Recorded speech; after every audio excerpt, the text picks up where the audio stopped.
Hi, this is Stacey, and today I have some lovely books for you to read when you feel really pissed off.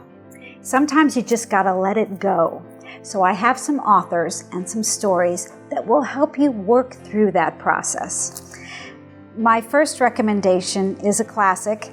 It is called Strangers on a Train by Patricia Highsmith. Not exactly the most warm and loving author that you've ever read. In fact, she's pretty bitter.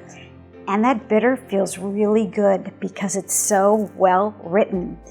This is a great book because right away we know about the murder, even though it is a mystery, but it's what happens to the two main characters as they have to live with this burden and they try to cover it up.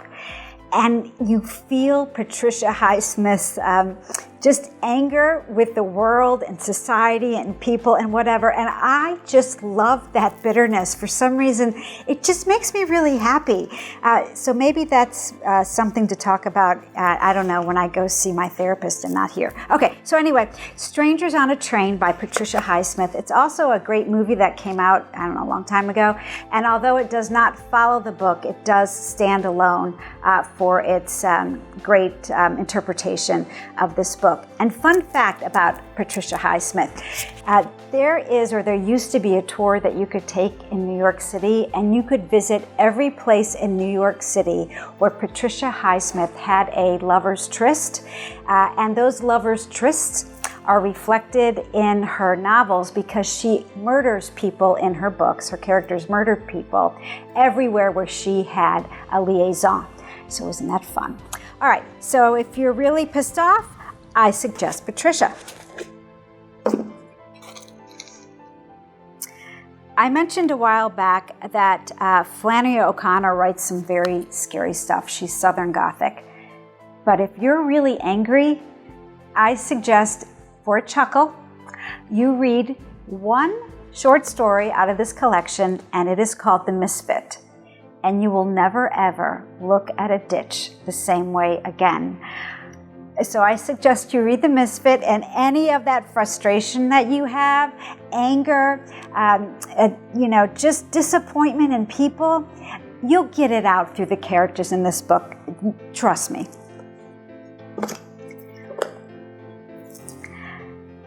Now I'm going to be nice. Carl Rogers was a very influential psychologist, American psychologist, and he wrote a wonderful book called On Becoming a Person. This is a way to understand others, how to accept people where they are, how to not build up your expectations in relationships, but go to where that relationship is and accept it and be content with wherever that is on the spectrum. This book on becoming a person, it's used in a lot of college courses that are exploring psychology or clinical psychology, but it's also trade, and I suggest that you pick this up and really reflect on your anger and why it's there to begin with and what you can do if you run into that situation again. This isn't like a self-help book or anything. This is just Carl Rogers' view of the world and dealing with people and helping people. And seriously, you will be able to glean some tools in this book when you deal with difficult situations. And Lord knows we all deal with that. And if all else fails, there's hot dogs, because you can read A Confederacy of Dunces by John Kennedy Toole. This book is so funny. I love this book. The characters in this are hysterical. We get to go to New Orleans. We get to hang out with Ignatius P. Riley. I mean, just even saying that name, I'm happy. There's another character named Miss Trixie. This book is hysterical about this bumbling guy who really, he's like that kid who graduates with 2 degrees in philosophy from some college and doesn't want to get a job but lives in the basement. But in this case, they don't have basements in New Orleans. So he's he lives with his mom.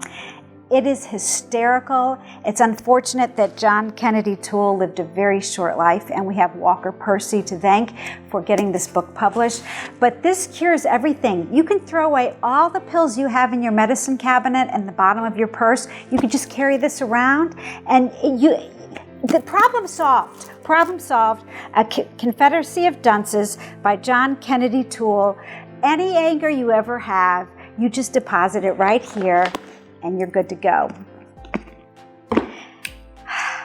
Okay, there's a book sitting here, and I don't know. I don't know whether I should talk about it, so I'm going to leave it up to the editor.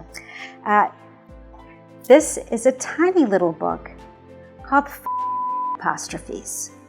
Now, you're not actually copulating with these little shapes that are like backward nines that are filled in. But when you get upset, when you don't know whether it's IT apostrophe S or it's ITS, or you don't know if someone's last name ends with an S and where does the apostrophe go, and do I put another S on there? And all these worrisome things that, well, I guess a little bit nerdy people deal with when they're dealing with apostrophes, because they are tricky. I suggest taking out your anger by reading this little epistle about the history of and why we cannot stand apostrophes. A quick note, the origin of the apostrophe goes way back to the Greek, and the apostrophe actually was some Greek word that I'm not going to say because I'll pronounce it wrong, but it has to do with a pushing away or an omission of.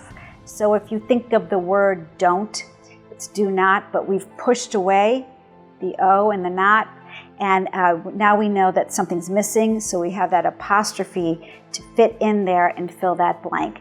So it is a little sign in this case, but it means a lot. The apostrophe also does a lot of things, but mostly I believe it just pisses people off. This is a great book for anyone who loves to write or loves to read or loves to be just a little bit naughty. So I recommend Apostrophes. Oh boy. This is Stacey, and I hope you'll share with me below books that anger you. Thank you.